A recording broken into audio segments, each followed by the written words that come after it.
Mais c'est pas un terme qui est un petit peu trop dur de devoir faire son deuil d'un parent toxique, justement? On ne fait pas le deuil d'un parent toxique. On fait le deuil d'un parent qu'on aurait voulu avoir et qu'on n'a pas eu. Ah, Ce n'est ça, pas c'est le, différent. ce n'est pas le parent toxique dont on fait le deuil. On fait le deuil de ne pas avoir été justement traité comme un sujet à part entière, d'avoir été utilisé, d'avoir été un bouc émissaire, d'avoir été un garde-fou, d'avoir été abusé. C'est de ça qu'on fait le deuil. On fait le deuil en fait d'un parent qu'on aurait voulu avoir eu.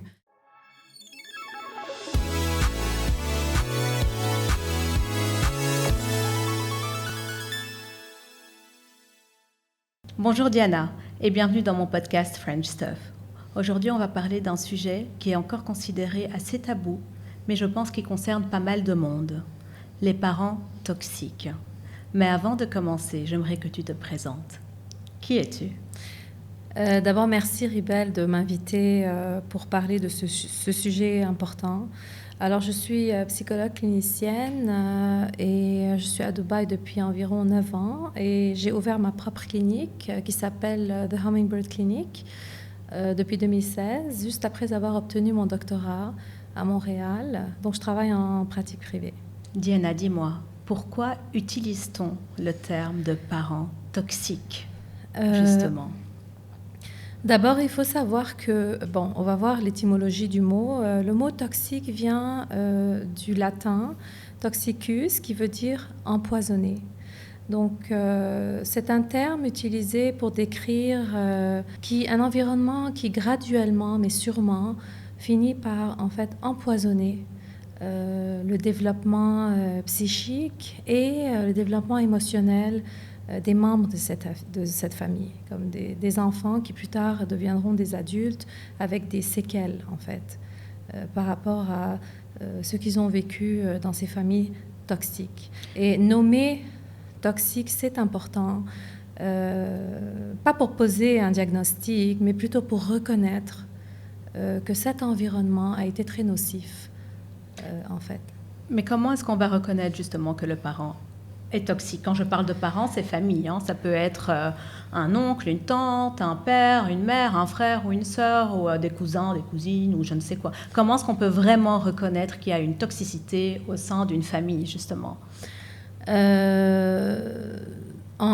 le plus important, je pense, c'est qu'il faut différencier entre la toxicité qu'on observe, donc qui est visible, et la toxicité plus insigneuse, donc qu'on n'observe pas. Pour parler de cette toxicité qu'on ne voit pas, qui est invisible, mais qui laisse aussi des traces très profondes psychiques, donc invisibles, mais aussi très prégnantes. On parlera plus tard des traces comme plutôt au niveau du comportement. C'est par exemple un parent qui, pour vraiment simplifier, un parent qui va nier en fait la subjectivité de l'enfant, son individualité, et qui va compromettre en fait son développement psychique et émotionnel et individuel à son propre détriment. Donc un parent qui est très fragile au niveau narcissique, et qui cherche à se valoriser, par exemple, à travers cet enfant je vais donner des exemples, qu'il va soit humilier constamment, soit qu'il va parfois injurier, insulter, rabaisser, sur lequel il va parfois décharger sa colère. Ça, c'est au niveau des mots aussi qui vont être utilisés. C'est aussi un parent qui va être soit trop présent, donc un parent envahissant, soit un parent qui va être très peu présent. Peu présent peut-être par rejet de cet enfant, par des choses que ce parent lui-même vit. Mais cette idée de blessure narcissique chez ce parent, de cette grande fragilité, je pense qu'elle est très importante parce qu'elle ne permet pas à cet enfant, dans cette famille, de pouvoir se subjectiviser et se développer comme individu à part entière. Au niveau des comportements, par exemple... Mais avant, excuse-moi, moi j'aimerais t'arrêter parce que donc, tu as utilisé 2 fois le terme narcissique.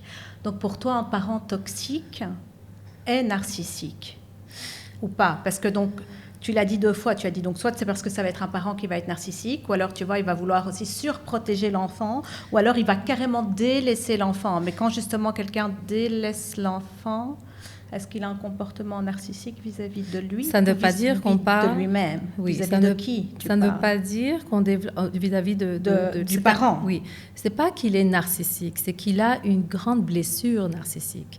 Il peut avoir toutes sortes de personnalités. On peut parler, par exemple, tristement, et ça, c'est, je pense, le pire scénario, de parents qui sont pervers narcissiques. Donc, c'est des parents qui, en fait, ont une haine d'eux-mêmes. Et qui vont constamment rabaisser les membres de cette famille pour justement se ressourcer narcissiquement parce qu'ils ont l'impression d'être vides à l'intérieur. Donc, ce n'est pas nécessairement des parents qui sont narcissiques. Je parle plutôt de blessures narcissiques, de grandes fragilités narcissiques. Ça, c'est au niveau de ce qui se passe intrapsychiquement, donc des choses qu'on ne voit vraiment pas, mais qui laissent des traces très profondes, de grandes blessures chez ces enfants qui ont grandi dans ce genre d'environnement. Puis au niveau du comportement, évidemment, c'est des parents qui vont battre l'enfant, qui vont le frapper, qui vont pas utiliser des mots, donc qui vont peut-être aussi, par exemple, abuser sexuellement un enfant, pour qui, en fait, l'enfant est objectivé et considéré comme finalement un objet, en fait, à maltraiter. Et quels vont être justement les effets du parent toxique sur le développement de l'enfant? Je vais ajouter quelque chose par rapport à l'autre question, qui est très important. Donc, pour répondre aussi à cette question, comment reconnaître un oncle, un parent, un frère toxique, on a plusieurs éléments. Donc, on a le concept de répétition. On entre dans la toxicité. Et je pense qu'on en parlera un peu plus tard au niveau du concept de parent parfait n'existe pas, en fait. Donc, ce n'est pas un élément isolé qui va permettre de dire qu'on parle d'un membre d'une famille qui est toxique. On a la répétition, on a aussi le concept d'ambiguïté donc, et de confusion. Donc, on a l'impression que ce membre-là dans la famille qui vit avec un parent ou un membre de la famille toxique, il va souvent être pris par un sentiment de confusion dans le sens où il va se sentir coupable, par exemple, d'être abusé. Qui n'est pas capable de reconnaître, en fait, que c'est le parent, lui, qui ne va pas bien et il va, en fait, encaisser la culpabilité, le sentiment, par exemple, mon père, je ne sais pas, crie sur moi, c'est parce que je suis mauvais. Et je mérite, en fait, d'être maltraitée. Mais en fait, pas du tout. Non, parce qu'en fait, il faut le dire, dans ce genre de dynamique, quand on parle d'enfant, déjà, l'enfant est dans une position de vulnérabilité. Oui. Par rapport à... C'est une relation asymétrique. Donc, l'enfant est déjà vulnérable. Pourquoi? Parce qu'il n'a pas la capacité psychique de reconnaître, d'ailleurs, qu'on parle ici de toxicité, et qui n'est pas capable de reconnaître que ce comportement ne devrait pas avoir lieu, que ce n'est pas, en fait, sa responsabilité. Et il va, en fait, se sentir responsable de l'état psychique de ce parent. Et évidemment, qu'est-ce que ça va engendrer? Un sentiment de grande culpabilité. Okay? Donc, c'est là que je parle de, en fait, ambiguïté et de confusion. Puis, le troisième élément très important dans ce genre de famille toxique, à part la répétition, l'ambiguïté et la confusion, c'est en fait les comportements qu'on va observer et qui sont très importants. Par exemple, au niveau du développement de l'enfant, plus tard de l'adolescent et de l'adulte, c'est ce sentiment en fait de ne pas savoir qui on est au niveau identitaire. Ce sentiment en fait de vouloir toujours se plier en fait au désir du parent pour lui faire plaisir. Ce sentiment plus tard de vouloir se plier à la société, aux demandes des autres, la société, plus tard des amis, parfois du conjoint, plus tard, qui ne sont pas en contact vraiment avec leurs propres besoins, des gens qui ne savent jamais dire non, par exemple, parce qu'ils n'ont jamais eu le droit, en fait, de reconnaître d'abord que ce qu'ils ressentent, d'être conscients de, en fait, leurs propres émotions, et pouvoir ensuite se positionner. Donc, c'est des gens qui vont développer une forme de confusion identitaire, un sentiment de grand mal-être et qui vont développer ce que Donald Winnicott appelle en fait un faux self, c'est-à-dire une fausse identité, une fausse carapace, juste pour pouvoir se soumettre justement. Mais on y reviendra plus tard. À partir de quel âge, par exemple, Diana, l'enfant ou l'adolescent est assez justement mature pour reconnaître qu'un parent est toxique?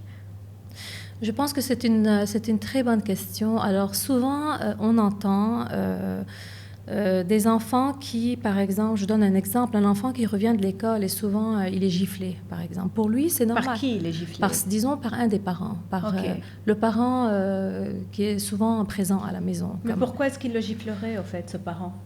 Pour se sentir mieux, pour se défouler sur cet enfant qui n'est pas traité comme un individu à part entière. Donc l'enfant arrive de l'école et il se fait gifler comme ça? Il se fait gifler parce que le parent est de mauvaise humeur. Ok. Donc dans ce cas-là, oui. Pardon? Sympa pour l'enfant, je dis. Tristement. Ouais. Donc dans ce cas-là, l'enfant, évidemment, c'est sûr que c'est pénible pour lui de recevoir cela, mais tristement en fait, parce qu'il n'a pas d'autres éléments en fait de comparaison. D'autres alternatives. Voilà, non, de comparaison. Il va penser que c'est normal de revenir de l'école et d'être frappé. C'est au moment où cet enfant va se socialiser et qu'il va être en contact avec d'autres familles. Par exemple, chez ses amis, il peut aller, je sais pas, à des playdates, jouer chez ses amis. Il va réaliser en fait que ces parents-là, dans l'autre famille, disons une famille suffisamment bonne, communiquent avec l'enfant, le respectent, lui montrent des signes d'affection, d'amour. Et là, ça va le frapper en fait. Il va réaliser que, en fait, ce qui se passe chez moi est étrange en fait. Et que là, il va commencer à se poser des questions sur ce qui se passe dans sa propre famille, en comprenant à ce moment-là qu'il y a des choses qui ne devraient pas se passer et qui se passent dans sa famille. Mais ça serait à partir de quel âge tu penses que l'enfant a la maturité adéquate pour commencer à comprendre? Est-ce qu'on va parler aux alentours de 3-4 ans, 5-6 ans, 7-8 ans, enfin 10 ans, 15 ans? Au moment où l'enfant socialise avec d'autres enfants de son âge, d'autres adultes aussi. Par exemple, au moment où il est scolarisé, il va voir en fait ses parents qui viennent, par exemple, prendre leurs enfants de l'école, montrer par exemple des signes d'affection que lui peut-être n'a jamais reçus. C'est en observant cela qu'il va commencer à réaliser que peut-être qu'il vit dans une famille plutôt toxique. Mais ça ne veut pas dire qu'il n'est pas conscient non plus qu'il y a quelque chose d'étrange qui se passe, comme j'en ai mentionné, j'ai mentionné plus tôt précédemment, au niveau de la confusion, de sentiment de ne pas exister, puisque je suis traitée comme un objet. Donc, on va avoir un enfant qui va être parentifié, c'est-à-dire que plutôt que ce soit le parent qui prenne soin de l'enfant va complètement s'effacer pour faire plaisir aux parents. OK?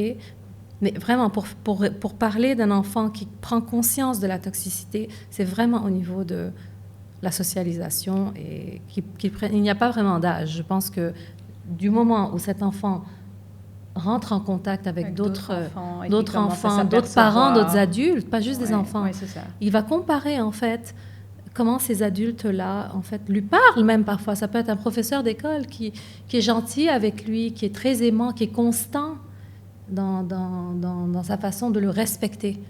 Et c'est là qu'il va commencer à réaliser que en fait il y a des choses étranges qui se passe en fait au sein de sa propre famille. Mais justement, comment est-ce qu'on peut se protéger? Comment est-ce qu'un enfant pourrait se protéger d'une famille, d'un parent, d'un membre toxique? Justement. Tu sais, quand l'enfant... alors maintenant, tu as différents cas, parce que si l'enfant va le réaliser assez tôt, il ne peut rien faire. À part, je ne sais pas s'il habite en Europe, aux États-Unis, ou en Océanie, en Asie peut-être, dans quelques pays, peut-être aller le dénoncer, parler justement au psychologue de l'école qui va justement pouvoir l'aider. Mais sinon, il n'y a pas grand-chose à faire. Mais sinon, quand il va devenir plus grand, à l'âge de l'adolescence, c'est quoi? Quelle serait la solution, tu vois, justement? Alors ça, c'est une question, en fait, très complexe. Pourquoi? En plus, ils dépendent des parents à cet âge-là. Alors, en fait, comment aborder cette question sous plusieurs angles? Alors, je pense qu'il faut comprendre que ce n'est pas si simple que cela, parce que cet enfant, oui, il a peur probablement de ce côté abusif du parent, ce côté plutôt violent. Mais en même temps, c'est un enfant qui aime ce parent. Donc on a des sentiments très complexes que cet enfant va développer. La première chose qu'il va vouloir faire, c'est protéger le parent. Incroyablement. Et ça veut dire quoi, protéger? Peut-être ne pas divulguer en fait aux autres ce qui se passe dans sa famille. Que ça reste caché. Oui, parce qu'en fait, ce parent-là qui est abusif, mais c'est un parent qu'il aime aussi. Donc la première chose qu'il va faire, c'est vouloir en fait protéger le parent plutôt que de se protéger lui-même. Parce que je rappelle que des enfants grandissant dans une famille pareille n'ont pas, malheureusement, développé suffisamment un sentiment d'existence, d'être eux-mêmes. Donc, ni d'avoir suffisamment d'amour envers eux-mêmes. Donc, ils vont plutôt se sentir coupables, comme je l'ai dit précédemment, que c'est de leur faute, en fait, ce qu'ils vivent, même si ils ont découvert d'autres milieux où leurs camarades, par exemple, sont mieux traités qu'eux. Ils vont camoufler cela, ils vont essayer de minimiser ce qu'ils vivent pour dénier, en fait, ce qu'ils vivent, pour protéger ce parent. Je me souviens, par exemple, au Canada, quand souvent j'ai travaillé avec donc des enfants, puis il fallait appeler parfois la protection de la jeunesse. Donc si l'enfant est retiré de son milieu, vous n'allez pas le croire, en fait. Cet enfant demande à revoir le parent parce qu'il aime ce parent, parce que ce parent a aussi été, rarement peut-être, mais il a quand même été bon quelquefois. Ouais. Donc il s'accroche au bon dans ce parent. Pourquoi? Parce que cet enfant est envahi par la culpabilité. Et c'est son repère, en fait. C'est son repère, qu'il soit aussi toxique que vous le vouliez.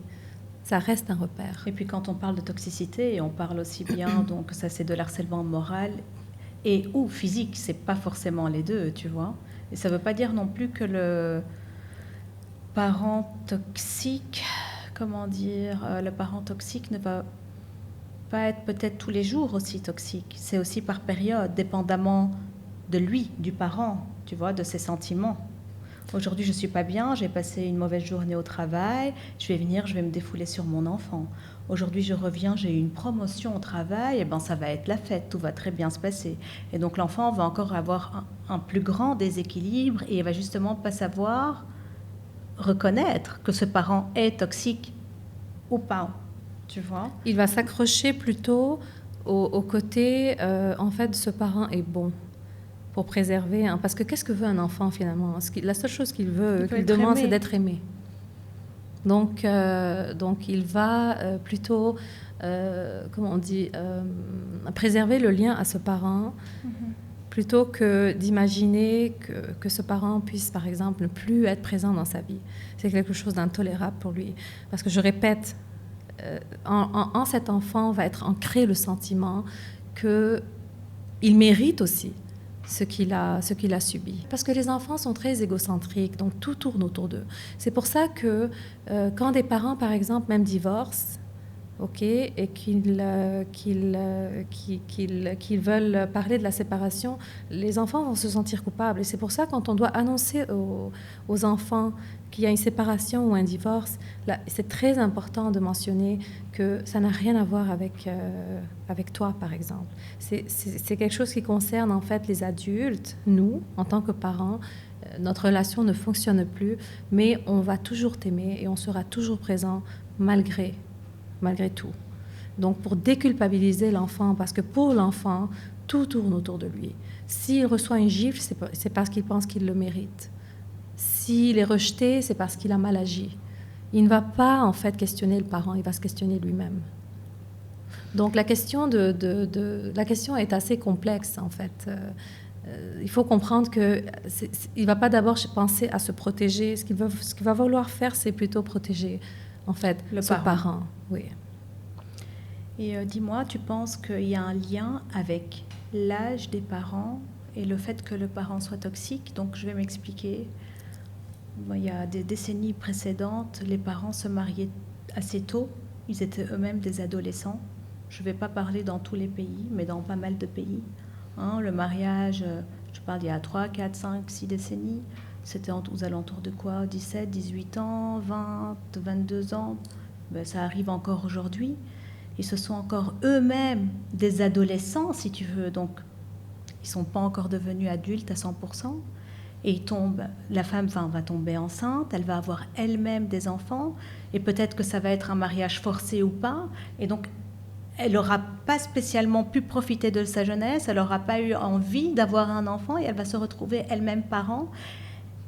Penses-tu qu'il y a un lien avec ça, avec cet élément-là, et le parent toxique, ou ça n'a rien à voir avec l'âge? Tu crois que quoi? Je ne pense pas que ce soit vraiment relié, parce que ce scénario-là, par exemple, d'un enfant non désiré, parce que le parent est dans un moment de sa vie où il n'est pas prêt, par exemple, à accueillir un enfant, ça peut arriver à n'importe quel âge. Je pense qu'il s'agit plutôt, en fait, de la personnalité du parent, d'un aspect dans sa personnalité. C'est plutôt quelque chose de psychologique, en fait, dans la psyché de ce parent, qui fait partie de sa personnalité, en fait. Je ne pense pas que c'est quelque chose de situationnel. Non, même si par exemple une fille a un enfant à 15-16 ans et qu'elle voulait absolument pas du tout avoir d'enfant, qu'elle n'arrive pas à gérer, qu'elle en peut plus des cris, elle en peut plus des pleurs de l'enfant, surtout quand c'est encore un nourrisson. Et tout ce qu'elle fait, c'est se défouler, elle le tape en croyant que que l'enfant va justement se calmer, ou alors elle va le secouer. Combien de fois on n'a pas entendu, qu'un enfant est mort parce qu'on l'a secoué brutalement aussi. Tu vois, donc tu penses pas? Pas vraiment, parce qu'il y a aussi beaucoup par exemple, d'autres personnes dans ce contexte-là qui ne feront jamais cela. Ok. Parce qu'il y a aussi parfois des familles derrière ces jeunes adolescentes, par exemple, qui décident d'avoir des enfants, par erreur peut-être, mais qui vont en fait s'occuper de l'enfant. Elles vont mettre en place un système qui va permettre en fait d'assurer la continuité d'être de cet enfant, même si elles sont dans une situation très instable. Et penses-tu qu'on pourrait sortir d'une famille toxique indemne? Pas vraiment, en fait. Je n'ai jamais vu ça encore. Non. Pourquoi? Parce qu'en fait, pour répondre un peu en lien avec cette question et la question précédente, en fait, sur comment se protéger. Ouais. Disons qu'on parle maintenant d'un adulte, ok, qui cherche à se protéger de ce parent toxique, cette famille toxique.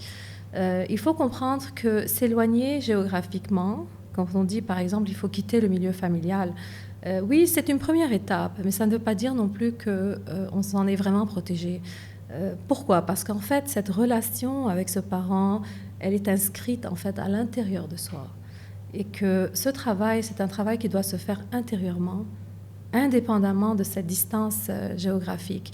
Et d'ailleurs, ce qui va se passer, très probablement, c'est que cet enfant, ayant grandi dans un environnement toxique, qui plus tard, en fait, quitte le milieu familial, va se mettre à répéter, en fait, cette toxicité dans le choix, que ce soit d'amis, de milieu de travail aussi, un supérieur, par exemple, qui est très toxique, par exemple, puis aussi le choix de conjoint, de partenaire.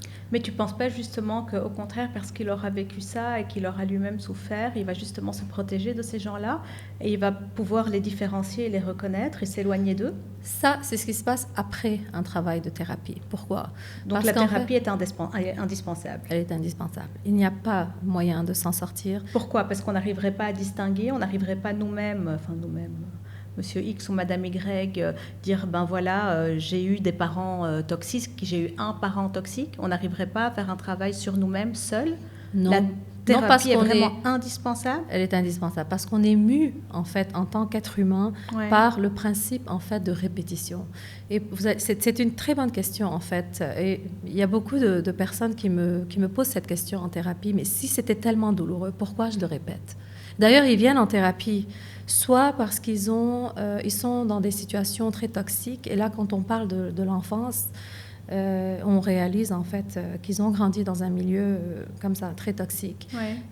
Et là, la question qu'ils me posent, c'est pourquoi je répète? Mais c'était tellement douloureux. Mais justement, on répète pour plusieurs raisons. On répète parce que, d'abord, c'est familier, étrangement. Vous savez, ce genre de personnes que vous rencontrez, vous vous dites « c'est comme si je le connaissais depuis... 100 ans. Depuis 100 ans. Mais ça, c'est pas bon, ça. Quand on vient d'un milieu toxique, ça, c'est un signe d'alarme, en fait. Ah. C'est un red flag, OK? Un signe en fait, qu'il faut absolument se protéger. Donc il y a ça. Puis deuxièmement, pourquoi on répète? En fait, parce que ça donne un sentiment de contrôle. Je rappelle que quand cette toxicité a eu lieu, l'enfant était vulnérable. Donc ça veut dire qu'il était incapable en fait d'en faire quoi que ce soit. Il était passif. Mais quand on répète, on se positionne dans une position plutôt active. Et à ce moment-là, c'est moi qui décide de répéter. En fait. Mais Diana, je suis désolée de revenir à cette question, parce que quand tu parles d'enfant, pour moi, c'est vraiment important de savoir à partir de quel âge, plus ou moins, le parent va commencer à va être toxique, va être malsain vis-à-vis de son enfant. Mais c'est quoi? C'est nourrisson, mais petit, bien petit, sûr, il se peut. Oui, je vais donner un exemple. Il se peut que, par exemple, la toxicité soit là dès le départ, dès même la grossesse. C'est-à-dire un parent qui, en fait, ne veut pas de cet enfant. Donc, l'enfant est rejeté. Par exemple, je donne un exemple, une mère qui ne veut pas de cet enfant, ok, va, en fait, utiliser toutes sortes de drogues parce qu'elle ne fait pas attention à elle, elle ne pense pas au développement de cet enfant. Elle va essayer, en fait, il est inexistant, en fait, pour elle. Si on a, par exemple, ensuite, dès le début, ok, une mère qui, en fait, veut absolument être parfaite, c'est-à-dire qu'elle a un programme très strict, c'est que chaque heure, il faut qu'elle réveille cet enfant parce que pour elle, c'est le signe en fait qu'elle est une mère parfaite. Donc, qu'est-ce qui va se passer? C'est qu'elle demande en fait à cet enfant de se plier en fait à son besoin de se prouver en fait qu'elle est une mère parfaite. Donc, elle va le réveiller alors qu'il est encore endormi et qu'il n'a peut-être pas faim, juste pour le nourrir, ok? Et cet enfant, peut-être, va rejeter le biberon, le sein maternel, mais elle va quand même le forcer. Okay? Donc, dès le départ, la dynamique qui s'installe, c'est tu vas te plier à, en fait, mon désir de me prouver que je suis une mère parfaite. Et ce scénario-là va continuer, en fait, avec le temps. Donc, la toxicité, là, elle peut être là dès le départ, dès même avant même que l'enfant ne naisse. Mais alors là, moi, je rebondis sur une autre question. Tu sais, justement, quand on est à la maternité et quand on vient d'accoucher, les sages-femmes nous forcent à donner à manger à notre enfant toutes les 3-4 heures, même quand un enfant dort paisiblement. Il y a des il y a des mères qui sont pour et des mères qui sont contre. Est-ce qu'il y aurait une sorte de toxicité parentale à ce niveau-là, ou ça serait plus une question de survie par rapport à l'enfant? Mais tant que l'enfant lui-même ne se met pas à pleurer, parce que c'est sa façon de s'exprimer, en fait. L'enfant, évidemment, ne parle pas, donc il va se mettre à pleurer. Oui. Donc si l'enfant ne pleure pas, c'est qu'il n'a pas faim, il faut le laisser tranquille. Exactement, parce qu'en fait, je vais vous dire quelque chose, il y a beaucoup de parents qui, en fait, ont un bon sens. Hein? Il y en a qui vont voir des médecins, des pédiatres, puis les pédiatres vont dire des choses parfois qui n'ont pas vraiment de sens. Et elles sont conscientes de ça. Comme, imaginez que vous allez voir un pédiatre qui vous dit réveillez l'enfant après chaque 2 heures pour lui donner du lait, par exemple. Mais la mère, elle est consciente, en fait, que je ne peux pas faire ça parce qu'en fait, il faut que je réponde aux besoins de l'enfant de vouloir se nourrir. Ce n'est pas moi qui vais décider, en fait, quand il a faim. Je dois attendre à ce que cette demande, en fait, vienne de l'enfant. Très bien. Et justement, qu'est-ce qu'un bon parent, Diana? Et là, on va parler de Winnicott, n'est-ce pas? Je parlais tout à l'heure de l'enfant qui va développer, en fait, ce false self, en fait. C'est parce que c'est un psychanalyste anglais, okay? Le faux soi, si vous voulez. Donc, c'est un enfant qui, si on prend juste l'exemple que je viens de donner, l'enfant qu'on réveille constamment pour le nourrir, en fait. Donc, en fait, c'est un enfant qui va apprendre à mettre de côté ses besoins et ses désirs et qui va progressivement se plier, en fait, aux besoins de son environnement en développant, en fait, ce sentiment qu'il faut absolument qu'il fasse plaisir aux parents, qui, lui, est très fragile narcissiquement, ok? Pour continuer avec Winnicott, ok? Le parent parfait n'existe pas, en fait. Il n'y a pas de parent parfait. De toute façon, un parent parfait serait néfaste pour le développement de l'enfant. Il faut plutôt ce que Winnicott appelle en fait que le parent puisse être suffisamment bon. Pourquoi? Parce qu'en fait, c'est OK de montrer qu'on n'est pas parfait, en fait. Mais ce qui est très important, par contre, contrairement à un parent toxique, c'est qu'un parent suffisamment bon, s'il commet, par exemple, un geste impulsif où il a eu une journée très difficile et il crie, par exemple, sur cet enfant-là, il va immédiatement ressentir un sentiment de culpabilité qui va faire qu'il va le communiquer à l'enfant, s'en excuser, lui parler et lui expliquer qu'il n'aurait pas dû faire ça. Donc, il va montrer à l'enfant, regarde, je ne suis pas parfait, ok, en tant qu'être humain, en tant que parent, mais je fais des erreurs. Mais ce qui est très important, c'est que je viens réparer le lien avec toi. Et ça, on ne le retrouve pas vraiment dans des familles où on a des membres de la famille qui sont plutôt toxiques. Mais ça ne serait pas de la facilité, ça, justement? Où je peux venir faire du mal à mon enfant ou à n'importe quel membre, crier dessus, le taper et tout, ah, désolé parce que j'ai eu une mauvaise journée. Après, donc, je suis prise par la culpabilité, je viens et je m'en excuse. Il y a une différence. Oui, exactement. Dans les actes. Et par exemple, on parle d'un abus sexuel, on ne va pas venir s'excuser de l'enfant parce que ça, c'est très grave. Oui. Hein, si on parle d'un parent qui bat son enfant, comme je l'ai dit tout à l'heure, répétition, parce que ce qui cause un élément à être toxique est probablement aussi traumatique, hein, parce que les deux ne sont pas très éloignés, c'est en fait la répétition. Et il y a aussi cette idée, en fait, parfois on se dit, mais parfois le parent le fait de façon, par exemple, inconsciente. Il n'est pas conscient de ce qu'il fait. Okay. Est-ce qu'il y a vraiment une différence entre être conscient ou pas conscient du geste qu'on pose auprès de l'enfant? Au moins, je pense que les séquelles peuvent être, par exemple, les mêmes, mais ce qui va différer, c'est ce que le parent va en faire. Par exemple, un parent conscient du fait qu'il n'aurait pas dû, par exemple, je ne sais pas, se décharger émotionnellement sur l'enfant, il va être beaucoup plus conscient, à cause de la culpabilité que ça a suscité en lui, de vouloir réparer cela auprès de l'enfant. Évidemment, je ne parle pas de ce dont vous venez de parler, de cas extrêmes comme d'abus sexuels, de violences graves, en fait, de privations graves. Et il y a des enfants, on sait, par exemple, le parent développe une haine envers eux, où ils sont privés de nourriture, des punitions qui n'ont pas de sens, en fait, qui sont, pour l'âge de l'enfant, qui sont complètement démesurées. Si tu n'as pas une bonne note, par exemple, tu es privé de nourriture pendant, je ne sais pas, 2 jours. Ça n'a pas de sens. Non, ça n'a pas de sens. Non, et s'excuser de ça, je pense que je ne vois pas quel genre d'effet réparateur cela va avoir sur l'enfant. Okay? Donc, évidemment, il y a des degrés, en fait, dans les gestes posés par les parents. Et qu'est-ce qui fait justement qu'un parent a ce besoin de contrôle, d'être justement parfait? Probablement des traumatismes que ce parent a lui-même vécu dans son enfance, peut-être aussi des traumatismes transgénérationnels qui passent de famille en famille. Tu crois? Et c'est très touchant de voir le nombre de parents qui viennent en thérapie avec la demande très claire, en fait, qui est la suivante. Je viens d'une famille où, en tout cas, mon enfance a été terrible et j'ai très peur de reproduire cela avec mes enfants. Donc, j'ai vraiment besoin de parler de mon enfance. Parce qu'en fait, quand on a des enfants, ça fait ressurgir l'enfance qu'on a soi-même eue. Et ça fait ressurgir, en fait, l'enfant qu'on porte en soi. Et si cet enfant est meurtri, écrasé, blessé narcissiquement, c'est sûr que ça devient très difficile quand on a des enfants soi-même de pouvoir gérer avec eux. Parfois, ce parent va être distant avec l'enfant, il ne va pas pouvoir vraiment interagir avec lui. Et là, il voit qu'il y a quelque chose qui ne va pas et qui est probablement lié à leur propre enfance.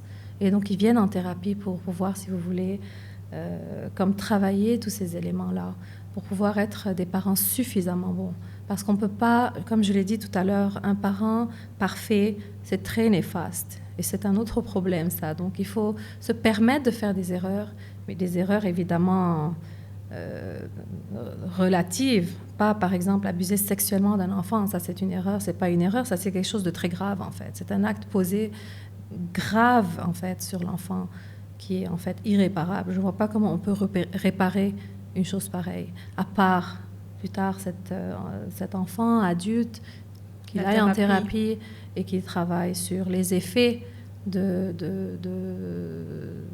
ces abus-là, en fait, sur son développement psychique et émotionnel.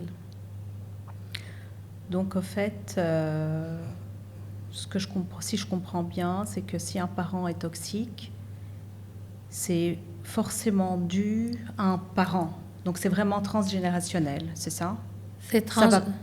Oui, c'est quoi? C'est transgénérationnel. Ça va pas venir de lui-même. Il va pas se réveiller un matin et commencer à devenir toxique vis-à-vis de son enfant, quoi. C'est qu'il aura certainement subi quelque chose. Oui. Mais donc là, on en revient. Tu crois pas que c'est parce que dans le temps, les parents se mariaient très très tôt? Il y a des gens qui se mariaient tôt, qui avaient des enfants tôt et qui ont traité leurs enfants de façon suffisamment bonne. Très bien. Il faut pas généraliser. Non, en clinique, c'est vraiment du cas par cas. C'est pour ça que, parlant de cas par cas, il y a un point aussi, je pense, qui vaut la peine qu'on le mentionne, c'est que dans une famille, une fratrie va vivre en fait la relation à chaque parent de façon tout à fait unique et différente. Pour un enfant, par exemple, le parent peut avoir été toxique, mais pour un autre enfant, ce parent a probablement été suffisamment bon. Pourquoi tu crois, Diana? Parce que l'enfant vient d'abord au monde avec un tempérament. À partir de ce tempérament, le parent va interagir face à cet enfant. Et cet enfant peut-être représente psychiquement, symboliquement, quelqu'un dans la vie de ce parent-là. Et avec cet enfant, il va rejouer des éléments qui n'ont pas vraiment été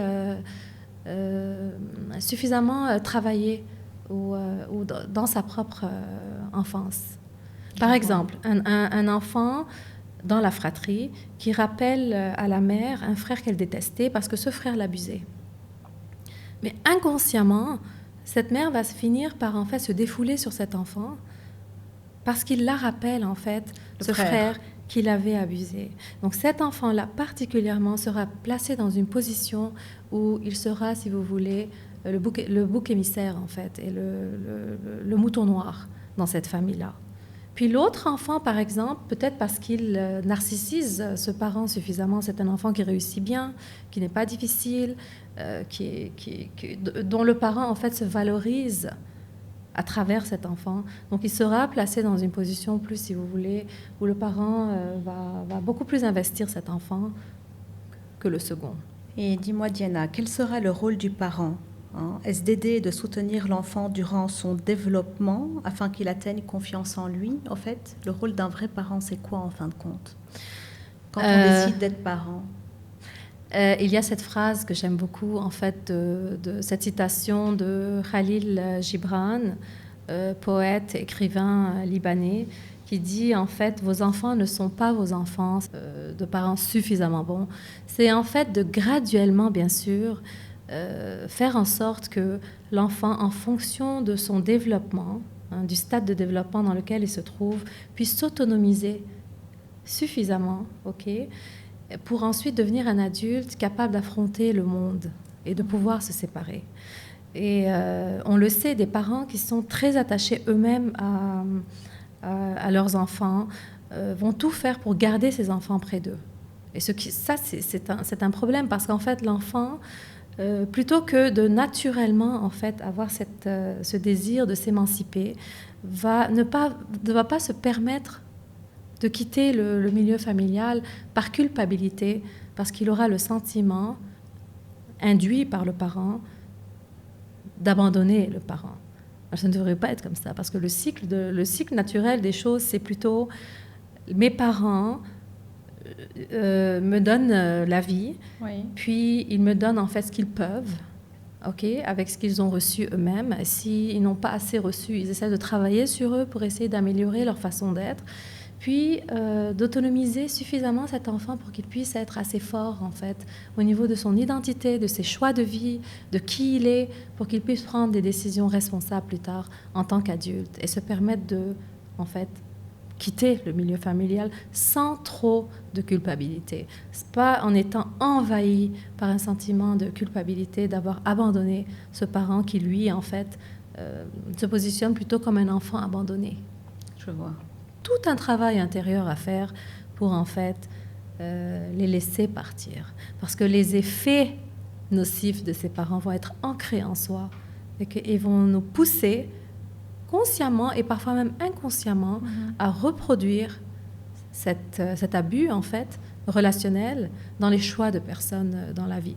Donc c'est très touchant, je trouve, quand j'ai ce genre de demande en thérapie, de parents qui viennent en fait parce qu'ils sont conscients de ce qu'ils ont vécu pour pouvoir en fait être des parents suffisamment bons. Et ils y parviennent. Et je trouve qu'en fait c'est très touchant de voir en fait qu'ils sont capables de donner éventuellement ceux qui n'ont pas reçu.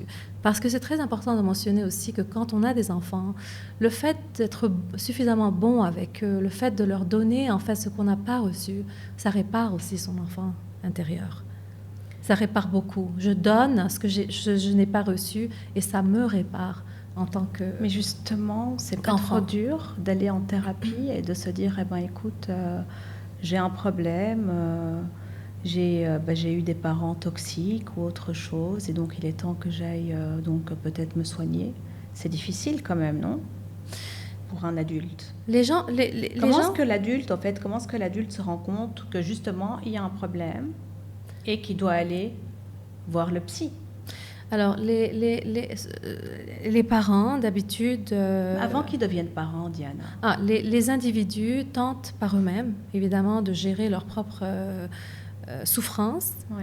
Leur souffrance, leur détresse. Ils lisent des livres, ils en parlent avec des amis. Ils voient, par exemple, d'autres... ils essaient de gérer par eux-mêmes, en fait, leurs difficultés. Mais à un moment donné, ils arrivent à un point où, en fait, ils voient, en fait, qu'ils n'arrivent pas à s'en sortir tout seuls. Et à ce moment-là, la souffrance est telle qu'ils sont poussés, en fait, à venir en thérapie. Ou parfois aussi... Mais quelle va être la souffrance justement de ces individus? Mais ça, c'est une question en fait qui est très importante. En fait, ce sentiment. Qu'est-ce qu'ils vont ressentir à l'intérieur d'eux-mêmes? Ok. Ce sentiment, si je reviens à Winnicott, ce concept de faux self et vrai self, on va en parler maintenant rapidement. Donc, comme j'ai mentionné précédemment, donc ces enfants-là développent un faux self qui va leur permettre en fait de s'adapter, n'est-ce pas? Ils n'ont pas le choix. Il faut qu'ils développent des mécanismes de survie. Un mécanisme de survie, c'est il vaut mieux que je me plie au désir, aux besoins de ce parent qui est très fragile narcissiquement si je veux survivre dans cette famille. Pas vivre, survivre. Et là, ce qui va se passer tristement, c'est que le vrai self, c'est quoi le vrai self? C'est-à-dire ce dont j'ai vraiment envie, mon propre besoin, mon envie de dire non à quelque chose. J'ai pas le droit en fait de dire en fait ce que je pense vraiment. Mon vrai self va être, si vous voulez, comme complètement camouflé, mis de côté au détriment d'une forme d'adaptation, en fait d'une suradaptation au milieu familial et plus tard évidemment à la société. Ok? Le drame dans ça, pour répondre à votre question, c'est que ça va créer un vide intérieur. Un sentiment de ce qu'ils appellent parfois des patients une dépression, mais c'est plus que ça. C'est un sentiment même parfois de ne pas exister, d'être là, juste présent, d'être absent à soi-même. Donc c'est une forme de confusion identitaire, le sentiment de ne pas savoir qui on est, ce qu'on veut, de ne pas savoir choisir en fait, prendre des décisions, parce qu'on ne sait pas du tout qui on est. Donc c'est une des conséquences en fait majeures pardon, d'avoir vécu dans un milieu pareil. Quand tu viens et tu dis que la personne ne va pas justement oser prendre ses propres décisions, ok, va être plus dans un camouflage, va se mettre dans la masse avec les autres. Si justement tu as le cas contraire où tu as une personne qui justement va oser donner son point de vue, qui va être bien, qui va oser dire non quand il faut dire non, tu ne crois pas qu'elle va justement être mal perçue de la société? Si elle est entourée des personnes qui ne sont pas parce que suffisamment saines pour elle, oui, mais est-ce que c'est important en fait? Mais parce qu'aujourd'hui, tu sais qu'on vit dans une société qui est terriblement égoïste. Et donc les gens, eh ben, en fait, on doit tous être des moutons, quoi, un petit peu. Hein, si on sort un petit peu du chemin du chemin mouton et qu'on est justement nous-mêmes et qu'on ose s'affirmer, qu'on ose dire oui, je veux ça ou non, je veux pas ça, les gens, les individus vont justement pas mettre cette personne de côté et elle va pas encore se sentir plus mal à l'aise. Non, parce qu'en fait, une des finalités, en tout cas dans le meilleur des cas d'une thérapie, c'est pouvoir justement arriver à ce point-là et arriver à choisir en fait des personnes suffisamment bonnes pour soi. Okay. Et il ne s'agit pas en fait de se fondre dans la masse. Dans la masse justement, c'est plutôt d'assumer qui on est de se distinguer. Et de savoir à ce moment-là choisir des personnes saines pour soi. C'est pour ça que je dis toujours c'est très important le choix de personnes qu'on choisit finalement dans notre vie, parce que ce choix a des conséquences. Et souvent, on observe aussi en thérapie des gens qui vont venir et qui graduellement vont mettre fin à des amitiés. Ils vont changer d'emploi. Ils vont parfois même quitter leur partenaire parce qu'ils réalisent, ils prennent conscience en fait des répétitions très nocives de leur choix en fait. Donc au contraire, il s'agit plutôt pas de rentrer dans une masse, se fondre dans la masse, mais plutôt de s'assumer, d'assumer son propre désir et de savoir choisir des gens qui vont être suffisamment saines pour soi. Et quand on a été élevé dans une famille toxique, est-ce qu'on peut dire, ou ça serait exagéré de dire qu'on n'a jamais été aimé par le parent ou pas? Je pense qu'il va falloir à un moment donné réaliser que ce parent est incapable d'aimer, parce que aimer un enfant, ça ne peut pas être en fait vouloir le contrôler. Aimer un enfant, ça ne peut pas vouloir dire être dans une relation en fait d'emprise. Aimer, et si c'est ce genre de parents qu'on a eu, il va falloir qu'on soit très clair, c'est que non, ça c'est pas l'amour, et que oui, on n'a pas vraiment été aimé. Qu'il n'y a pas eu quand même, justement, que le parent toxique va dire mais moi je fais ça parce que je t'aime. Mais je pense que ce parent toxique lui-même n'a jamais été aimé en fait, parce que en fait la définition de l'amour en fait, d'aimer un enfant, ça ne peut pas être en fait de vouloir l'écraser. Le contrôler, vouloir vivre sa vie à travers lui aussi. Justement, comme par exemple un parent dont l'enfant réussit à l'école, plutôt que de valoriser cet enfant et de le gratifier, il va se gratifier lui-même. Oui, c'est mon fils. C'est mon fils, exactement. Ça, c'est l'exemple classique. C'est mon fils. Mon fils, c'est le premier de classe. Qu'est-ce qui va se passer? Cet enfant va constamment se mettre dans une position en fait, où il doit absolument réussir. Pourquoi? Parce qu'il sait qu'il doit réparer le narcissisme de son parent, qui lui est quelque part très défaillant. Donc en fait, il ne va plus faire des choses pour lui. Il ne va pas se permettre d'échouer parfois. L'échec, ça fait partie de la vie. Et ce sont ce genre de personnes en fait qui vivent très mal l'échec. Parce qu'en fait, échouer, ça ne veut pas dire échouer pour eux, ça veut dire qu'ils ont en fait déçu ce parent. Et ça, c'est une déception qu'ils ne peuvent pas tolérer. Parce que ça voudrait peut-être dire l'effondrement de ce parent. Donc je vous rappelle que souvent ça va être l'effondrement, et ça va surtout être la honte vis-à-vis des amis des parents. Ah, mon fils a échoué, non? Exactement. Donc, plus que pour le parent lui-même, je pense. Oui, donc j'ai une question moi pour vous en fait. Est-ce que vous pensez que ça c'est de l'amour? Je ne sais pas, parce que d'un certain côté j'ai envie de dire oui, parce que pour moi on ne devient pas parent si on n'aime pas nos enfants, tu vois. Et d'un autre côté, j'ai envie de dire non, parce que justement, pour qu'un enfant soit heureux, libre et épanoui, il faut que le parent soit derrière lui et le motive justement et le supporte dans tous ses choix, tu vois. Peu importe ses décisions, tant que ce sont des décisions logiques et que l'enfant n'aille pas dans l'extrême. Enfin, quand je parle, tu vois ce que je veux dire? Alors, je vais vous répondre autrement. Ouais. Quand un parent, comme j'ai mentionné en fait tout à l'heure, quand un parent en fait ne reconnaît pas la subjectivité d'un enfant, pour moi c'est la définition d'une famille toxique. C'est une famille en fait qui objectifie un enfant, des enfants, qui que ce soit dans la famille. Ok. Donc si l'enfant n'est pas traité comme un sujet, est-ce qu'il y a d'abord une relation qui s'installe? Non, il n'y a pas de relation qui s'installe. Il y a en fait une gratification, une recherche de gratification narcissique pour soi. Mais on s'entend que aimer quelqu'un, c'est reconnaître d'abord que je suis moi, il ou elle est lui, et je suis en relation avec lui. Pas relation d'emprise, pas relation de vouloir en fait me narcissiser à travers lui, mais plutôt en lien avec lui. Okay? Et le plus important, c'est que, En fait, si je fais des erreurs, s'il commet des erreurs, les enfants font beaucoup de choses parfois très difficiles à accepter. On en parle, on répare le lien, on s'excuse si on a fait des erreurs. Ça, c'est l'amour. L'amour, c'est reconnaître en fait que l'autre n'est pas parfait. C'est apprendre à l'autre que je ne suis pas parfait, que les autres ne sont pas parfaits, et qu'on peut en discuter, on peut rebâtir un lien et le renforcer quand on parle, quand on communique. Ça, c'est l'amour. Donc c'est vraiment de s'accepter tel qu'on est. De s'accepter, d'accepter l'autre suffisamment. Oui. Il n'y a pas une personne qui s'accepte totalement, mais c'est de s'accepter suffisamment. Mais quand on est dans une famille toxique, l'autre n'a pas d'existence pour lui-même. Il a un rôle à jouer, qui est celui de venir réparer une blessure. Dans ce cas-là, il est utilisé comme un objet. Est-ce que vous pensez que ça, c'est de l'amour? Non, ça ne serait pas de l'amour.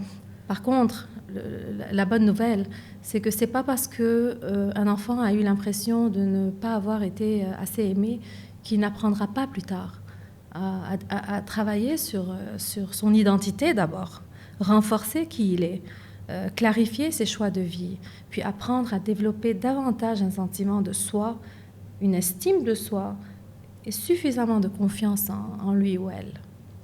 Ça se travaille. Ça se fait grâce au thérapeute. Ça se fait en thérapie, dans le lien thérapeutique. Donc maintenant, dis-moi, on va parler d'un point de vue plus thérapeutique. Quel sera exactement le rôle du thérapeute face à justement un cas de parent toxique? D'abord, d'ouvrir un espace de parole, qui va permettre en fait que cet individu puisse parler de son histoire, de ce qu'il a vécu, des blessures qu'il ou elle porte en lui ou elle, puis de pouvoir vivre surtout émotionnellement, pas intellectuellement, de pouvoir vivre émotionnellement ce que cette personne a pu vivre en fait dans ces moments-là. Donc c'est-à-dire en fait de revisiter ces moments difficiles, mais cette fois-ci en présence de quelqu'un constant, présent, assez bon, qui va être capable de l'aider à comprendre, à vivre émotionnellement ce qu'il n'a pas pu vivre en grandissant, parce que probablement que cette enfance devait se sentir très seule aussi face à tout cela. Et puis surtout de développer ce concept de protection. Apprendre à se protéger, ça veut dire quoi? Donc quitter le milieu familial, ce n'est pas suffisant. Il y a tout un travail aussi intérieur à faire pour penser ces blessures à travers les mots qu'on dit. Aussi au niveau émotionnel, de pouvoir parler de comment ça a été d'avoir été objectivé. Souvent, ça suscite beaucoup de colère. Donc on a des gens qui sont envahis par la colère, mais qui ne savent pas quoi en faire. Et qu'est-ce qui va se passer? Cette colère va se retourner contre eux-mêmes, et souvent elle va se manifester par une forme de dépression, une forme d'agressivité, de vide intérieur, de sentiment d'inexistence, et parfois tristement au fait par aussi des idées suicidaires. Des idées suicidaires parce qu'en fait il y a tellement de colère à l'intérieur, d'avoir été trahi, de ne pas avoir été aimé, d'avoir été abusé, et que tout cela n'aurait pas dû avoir lieu. Et dis-moi, est-ce que tu as déjà eu par exemple des patients qui viennent te voir, ils ont un mal-être intérieur, mais en fait ils ne savent pas pourquoi est-ce qu'ils viennent te voir, et au fur et à mesure des consultations, ils se rendent compte justement qu'ils ont été en lien avec un parent toxique ou pas? Ou alors ils savent directement en arrivant, moi, je sais pas, ma maman, mon papa, c'était pas des bons parents, quoi, ils étaient toxiques. C'est vraiment du cas par cas. Donc, il y a des gens qui viennent, qui ont une grande capacité d'introspection, qui sont capables de reconnaître par eux-mêmes, en fait, que ce qu'ils ont vécu les a affectés, en quoi cela les a affectés. Mais ça ne suffit pas, en fait, de savoir tout cela pour pouvoir s'en sortir. Ils ont besoin de l'accompagnement de quelqu'un pour pouvoir revisiter tous ces moments-là, pour pouvoir les revivre émotionnellement et pouvoir trouver d'autres façons d'être. Il y a d'autres personnes, oui, qui vont venir avec ces symptômes, en fait, dont j'ai parlé précédemment, parce que comme résultat, en fait, comme conséquence d'avoir vécu dans une famille toxique, on a les symptômes, ce serait quoi? Ce serait, je ne sais pas prendre de décision, je ne sais pas qui je suis, je n'ai pas confiance en moi, je me retrouve tout le temps dans des relations très toxiques où je me fais abuser et je n'arrive pas à prendre ma place. Au travail, je sais que je peux accomplir beaucoup plus que cela, mais je reste quand même dans cette situation. Parce qu'en fait, ils vont vous dire, par exemple, je sens que j'ai aucune estime de moi. Évidemment, ce qui va se passer, c'est on va parler de beaucoup de choses, y compris l'enfance, hein, puis voir un peu comment tout cela les a affectés pour qu'ils puissent renforcer en fait qui ils sont et pouvoir se subjectiver, devenir des individus à part entière, avec leur histoire. Puis là, évidemment, il y a inévitablement un travail de deuil qu'il va falloir faire. Il est défini en 5 étapes, le travail de deuil.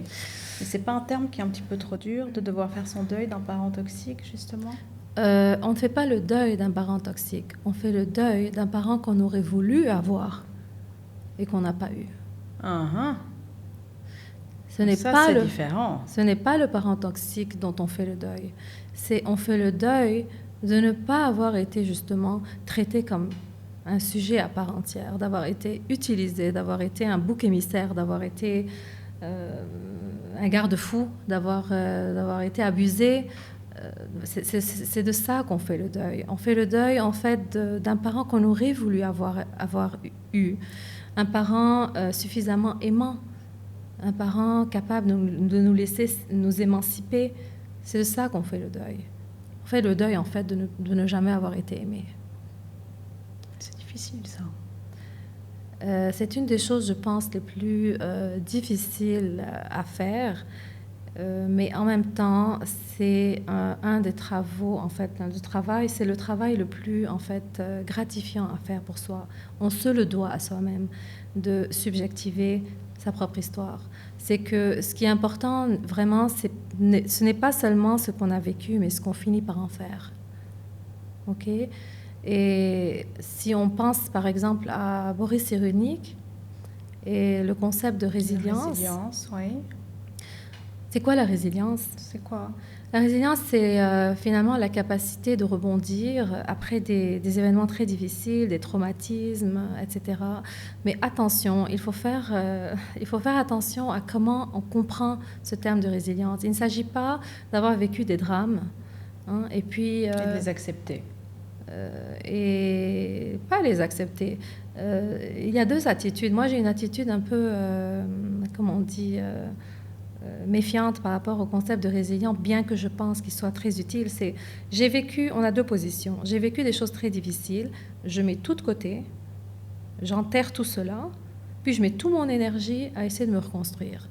Ça rentre aussi dans la résilience. Mais pour moi, ça, c'est une attitude, en fait, très défensive. Parce qu'en fait, cette personne-là n'a pas du tout vécu, en fait, tout ce qu'elle a vécu. Elle a enterré, oublié tout ce qu'elle a vécu, puis, elle a mis en place ce mécanisme pour, justement, dans la société, à l'extérieur, pouvoir se reconstruire. Okay? Mais dans ce cas-là, ce sentiment de vide-là finit par rattraper la personne. Parce qu'on a l'impression, en fait, de faire tout cela, mais tout ça n'a aucun sens, à un moment donné. Maintenant, l'autre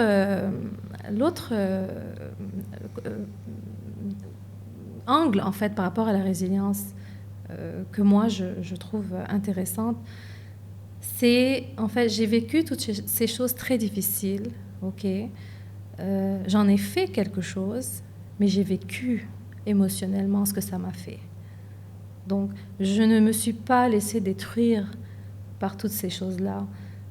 J'ai vécu émotionnellement à quel point ça m'a fait mal, ça m'a blessée, ce sentiment de ne pas avoir été aimée, mais en même temps, j'essaye d'en faire quelque chose dans cette vie. Donc, c'est de pouvoir vivre avec ce qui s'est passé, mais pas vivre comme si ce que j'ai vécu n'a pas existé.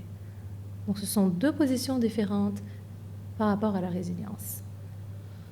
Donc, la résilience peut être un concept, en fait, très défensif, quand on enterre ce qu'on a vécu juste pour pouvoir se reconstruire, faire comme si de rien n'était. Ou bien on essaie de se reconstruire avec ce qui s'est passé.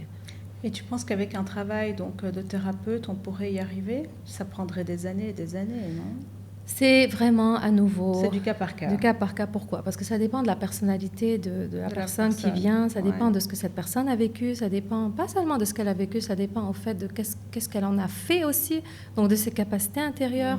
Puis souvent, au niveau de la résilience, ce qui permet de s'en sortir, c'est aussi, on parle de famille toxique, d'accord, mais on s'entend que ces enfants-là, ces individus, sont en contact avec d'autres personnes dans la société. Un professeur, un camarade, un bon ami, un adulte, peut-être un parent d'un autre enfant, hein, qui va leur montrer, en fait, leur apporter quelque chose de bon. Hein, ils vont s'accrocher à ça pour, en fait, recevoir quelque chose de bon, en fait, en eux, quand ils n'ont pas reçu suffisamment de bon dans leur propre famille. Okay? C'est ce que Cyrulnik appelle, en fait, des tuteurs de résilience. Okay? Pour s'en sortir, il faut avoir rencontré, en fait, des tuteurs de résilience. Et il y en a beaucoup, et heureusement. Et un tuteur de résilience peut être un thérapeute aussi. Okay? Parce qu'il va être le témoin, en fait, de peut-être ce qu'ils n'ont jamais dit à personne. Parce qu'il y en a beaucoup qui, croyez-le ou pas, même à l'âge adulte, qui vont essayer, en fait, de protéger ce parent. Par exemple, en thérapie, on a des gens qui vont venir, des adultes qui vont venir vous parler des abus très difficiles qu'ils ont vécus. Puis, ils vont tout de suite dire, juste après en avoir parlé, je me sens mal, j'ai l'impression de donner une mauvaise image de ce parent. Donc, on voit comment il y a ce besoin de protéger, en fait, ce parent. Il faut être très sensible à respecter, en fait, ce besoin de protéger le parent. Mais en même temps, reconnaître, c'est ce qui est très important, que ce qui a eu lieu a probablement été très difficile. Et c'est ça notre travail en tant que thérapeute. Donc l'ultime solution serait la mort psychique de ce parent, tu penses ou pas? Pas la mort psychique, mais je veux dire, quand on parle de comment faire pour se protéger de ce parent, quand on parle de parents toxiques, on ne peut pas mettre tous les parents comme les familles toxiques dans le même sac. Évidemment, c'est un spectre, en fait. Donc, si on parle ça c'est le cas ultime, en fait. C'est le dernier recours. Si une personne tente, tant bien que mal, en fait, de se distancier d'un parent toxique et que ce parent continue, en fait, continuellement à vouloir détruire son enfant, et il y a des cas pareils, de l'humilier jusqu'à ce que cette personne soit adulte, de faire en sorte de le rabaisser, et que l'adulte, quand il entre en contact avec ce parent, il a besoin de beaucoup de temps pour se reprendre, parce que c'est d'une violence très importante. Mais au fur et à mesure de vivre cela, parfois le dernier recours, c'est vraiment de couper les ponts carrément avec ce parent. Donc, où on prend des distances, où on met des limites, on apprend à éviter, mais on reste en contact quand même. Ou bien, le dernier recours vraiment, parfois, c'est inévitable, c'est de couper les ponts pour se sauver soi-même psychiquement, pour se sauver mentalement, en fait. Mais là, tu parles souvent donc du parent et de l'enfant. Si maintenant ça devait arriver avec un frère ou une sœur, justement, ou entre deux sœurs, deux frères, qu'est-ce que tu ferais? La même chose. Mais non, et tu as les parents qui sont tout le temps donc au milieu, tu vois, et qui font... Et pour eux, ils savent pas ce qui se passe. Et ils comprennent pas, ou alors, je sais pas, ils savent, mais ils sont aveugles. Tu vois, donc comment est-ce que tu pourrais expliquer ça? Tu crois que l'enfant, tu crois que les frères et sœurs devraient aussi arrêter de se parler? Tu penses qu'ils devraient aller en discuter avec les parents? Tu penses qu'ils devraient réagir comment? Peut-être qu'il faut d'abord commencer à en parler avec les parents. Si ça ne mène à rien, il faut comprendre en fait qu'à un moment donné, on n'a rien à prouver à personne, et que le vécu qu'on ressent à l'intérieur, il est valide, et qu'il faut l'assumer. Et il n'y a que chaque individu qui sait lui-même ou elle-même, en fait, ce qu'il ou elle a vécu. Et qu'on n'a pas besoin de l'approbation de qui que ce soit pour valider que ce sentiment, par exemple, est intolérable. Okay? Donc si, par exemple, les parents n'essaient pas de comprendre, mais continuent à vouloir, je ne sais pas moi, réparer les liens... irréparables. Qui sont d'ailleurs irréparables, il va falloir comprendre, en fait, qu'il faut arrêter d'essayer de vouloir les convaincre. Hein, puis ensuite, essayer de parler directement avec ce membre-là, ce frère ou cette sœur. Puis, si ça ne mène à rien aussi, donc essayer de se distancier, etc. Puis, si ça continue à être très toxique, bien évidemment, couper les ponts avec ce membre de la famille, ce frère ou cette sœur. Très bien. On n'a pas besoin de justifier, à un moment donné, pourquoi on ressent ce qu'on ressent. Mais il faut se permettre... Mais ça ne serait pas dur, justement, pour cette personne du jour au lendemain, je ne sais pas moi, de couper les liens? Ce n'est jamais un travail du jour au lendemain. C'est le résultat d'un long processus. D'ailleurs, c'est la chose la plus difficile à faire. Les gens toujours préfèrent tout essayer. Mais quand avoir tout essayé, en fait, mène à un échec, ben, il va falloir à un moment donné se préserver psychiquement pour ne plus se mettre dans ce genre de situation. Le concept de protection est très important. Ils ne sont pas seuls et que pour cela, il va falloir qu'ils aient le courage, en fait, de croire en la capacité, en fait, de s'en sortir et qu'il y a toujours de l'espoir. Et qu'en parler en thérapie, je pense que c'est une façon, en fait, d'investir sur soi-même, sur son histoire et de pouvoir, en fait, finalement, peut-être pour la première fois, se subjectiver et devenir un sujet à part entière et d'assumer, en fait, ses propres choix de vie. Je pense que ça, on le doit à soi-même. Il y a cette phrase de Baudelaire que j'aime beaucoup qui dit « Tu m'as donné du plomb et j'en ai fait de l'or ». Le travail de thérapie, c'est un travail de création, de créativité. Je vais changer, en fait, l'horreur en quelque chose qui va être suffisamment supportable et qui va me permettre aussi de créer, en fait, une vie qui me ressemble davantage. Une vie dans laquelle, en fait, je vais me permettre de m'aimer suffisamment avec mes blessures et de transformer ces blessures en cicatrices, parce que quand on vient en thérapie, souvent, ces blessures sont ouvertes, hein, de pouvoir les transformer, c'est ça le travail de création, de pouvoir transformer ces blessures en cicatrices. Elles vont faire mal parfois, mais elles ne vont pas faire en sorte qu'on s'effondre. Ouais. Okay? On va se rappeler de tout ça. On n'oublie pas. Donc, quand on parlait tout à l'heure du concept de pardon, je pense que c'est très important. On voit souvent, tristement aujourd'hui dans la société, plusieurs personnes qui parlent de cet adage, en fait, on oublie et on pardonne et on avance. Okay? Je n'ai jamais compris, en fait, et je n'ai jamais vu, en fait, comment ça pouvait marcher. Je pense que ça, c'est plutôt voilà, un résultat de la société dans laquelle on vit, où on peut vivre l'horreur, okay? Puis on vous dit, oubliez, avancez. Je ne sais pas comment ça marche, parce qu'en fait, notre inconscient n'oublie jamais rien. De un. De deux, notre inconscient ignore le concept de temps. Le temps, c'est une construction de l'être humain, de la société, en fait, pour organiser notre vie, notre temps. Mais dans l'inconscient, le temps, en fait, le concept de temps n'existe pas. Donc, quand les gens viennent vous dire « quand j'étais jeune, j'ai vécu, etc. » mais ça y est, j'ai oublié, sans avoir fait aucun travail. Premièrement, c'est à l'encontre même de comment fonctionne notre psychisme, parce qu'en fait, on n'oublie rien, en fait, tout laisse des traces. Peut-être que ces choses-là dorment en soi. Même si c'est enfoui en nous, mais en fin de compte, on ne va jamais l'oublier, quoi. Non, elles dorment. Ça va ressurgir. Elles dorment en soi, et on le voit tout le temps, en fait. Elles dorment doucement, calmement, parfois de façon très agitante. Puis, donc parfois, quelqu'un, par exemple, qui est tout le temps angoissé, agité, hein, mais qui n'est pas capable de savoir pourquoi.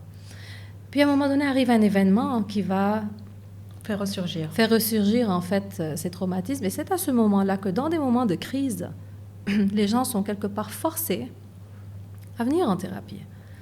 Puis, je ne sais pas ce que j'ai, je ne dors plus depuis, par exemple, 3 mois, je fais des cauchemars, etc. Puis là, on en parle et on découvre que oui, ce mécanisme de j'oublie et j'avance et je pardonne la personne qui m'a fait du mal, un parent, un membre de la famille, tout simplement, ça ne marche pas. Okay? Donc, on n'oublie rien. tout est gravé en soi. Et on a deux choix. Ou on essaye d'aller travailler sur ces éléments-là en thérapie, ou ils vont nous forcer à aller en thérapie pour travailler là-dessus. Donc, voilà. Sur ces belles paroles, moi je te remercie énormément, Diana, d'avoir participé à mon podcast et spécifiquement d'avoir abordé ce sujet donc, des parents toxiques, parce que je pense que c'est un sujet qui importe énormément de monde et on n'en parle pas assez.